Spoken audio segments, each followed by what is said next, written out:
ஒரே ஒரு காரியம், நீ எழுந்து உழைத்து கொண்டே இருக்கணும். அந்த உழைப்புல வந்து நிற்கும் ஒரு ரிசல்ட், அதுதான் உனக்கு அந்த நல்ல நேரம்.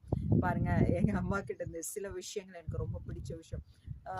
அப்பா வந்து அந்த காலத்துல அவரும் ரொம்ப நல்ல மனுஷன். ஜோசி ஜாதகம்லாம் போக மாட்டாரு.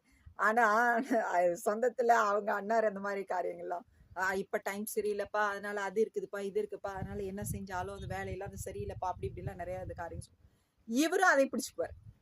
அப்ப அம்மா சொல்லுவாங்க, நேரமும் காலமும் வந்து உங்க வாழ்க்கையில ஒரு பிடி சாதம் கொடுக்காது. நீங்க உழைச்சீங்கன்னா தான் அந்த ஒரு பிடி சாதம் நீங்க சாப்பிட முடியும்.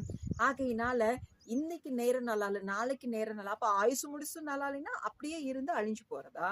No no no. பாடுபடணும். பாடுபடுகிறவனுக்கு நேரமும் காலமும் கிடையாது. அவனுக்கு எல்லா நாளும் நல்ல நேரம் தான் அப்படின்னு சொல்லுவாங்க. சோ நல்ல அம்மா தானே, கர்த்தர் கொடுத்ததுக்காக நன்றி செலுத்துகிறேன். சரி, இது